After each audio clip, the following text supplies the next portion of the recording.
Ang oras po ay 51 minuto makalipas ng alas 5 ng hapon at sa minuto bago mag alas 6 ng gabi.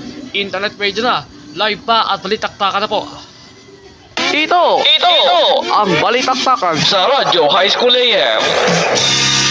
Magandang hapon po, kayo po yung nakikinig sa platuntunang balitaktakan sa hapon sa Radyo High School AM kasama ang inyong lingkod, Arkin Juan David Cabiaon.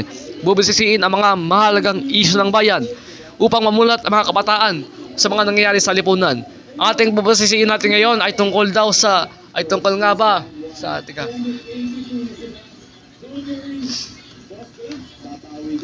Okay. At ang tatalakayin natin ay tungkol sa pag-ibig ng kabataan. Ayan, yung mga may crush dyan. Ito, bubusisiin na natin ito. Okay.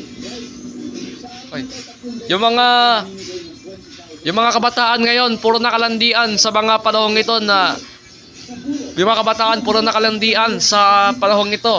mga pag-aaral nila, patuloy pa rin. Tuloy pa rin sila sa pag-aaral. Okay. Kaya natin bubusisiin ito. Okay. Habang pausad ng mga taon, dumadami pa ang mga mag-aaral na nag-iibigan sa kanilang mismong paaralan. Yan, grabe yan. Tapos may mga confession pero may mga nasasaktan din. Pero yung mga may ADHD kagaya ko, mababa ang chance ang umibig, pero may mga masamang epekto yung pag-ibig sa kabataan, masamang impluwensya ito.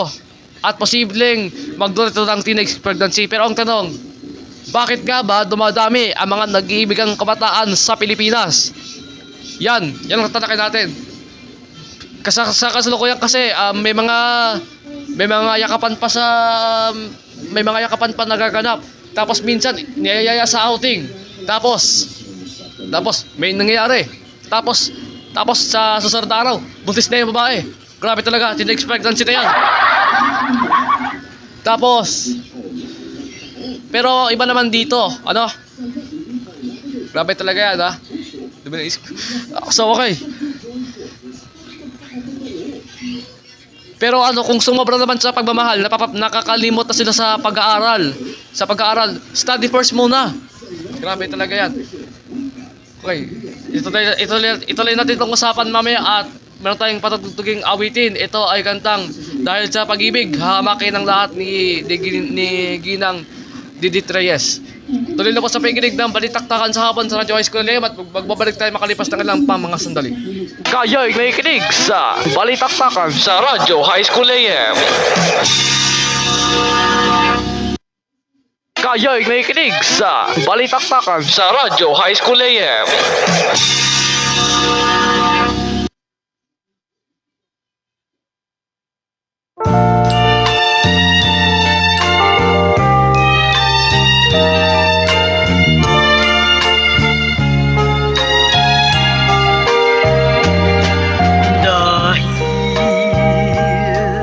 Pag-ibig, may lungkot, may tuwa. Buhay sa paligid, kung minsan ay ganyan. Bakit kaya ang tao'y umibig pa? Kay sakit naman kung ika'y iwanan. Bakit ang mabuhay sa mundo ay ganyan? Mayroong maligaya at mayroong may dusa.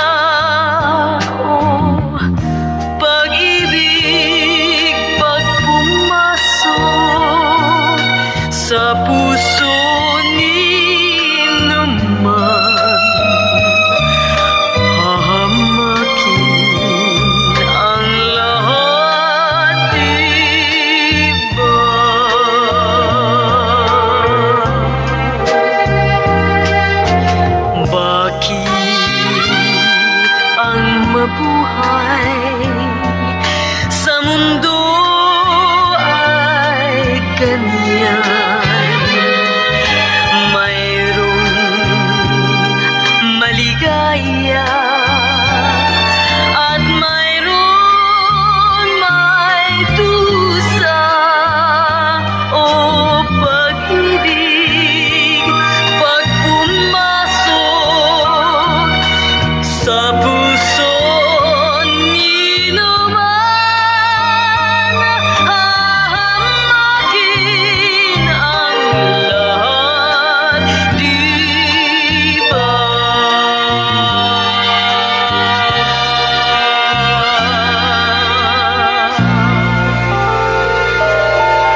Kayo'y may kinig sa Balitaktakan sa Radyo High School AM.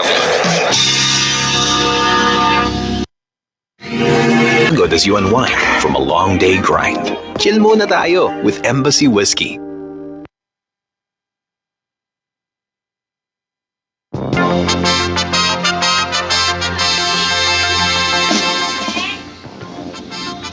So okay.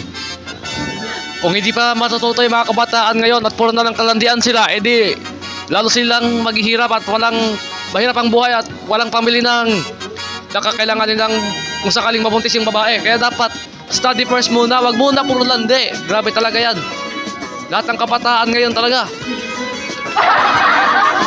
At suman niya po ang kabuuan ng mga binubusising issue ng lipunan sa Balitaktakan sa hapon kasama ang inyong lingkod, Arkin Nawan David Kuyaon. Bubusisiin ang mga mahalagang issue ng bayan upang mamulat ang mga kabataan sa mga nangyayari sa lipunan. Ito ang inyong lingkod, Arkin Nawan David Kuyaon. Nagpapasalamat po sa inyong pakikinig.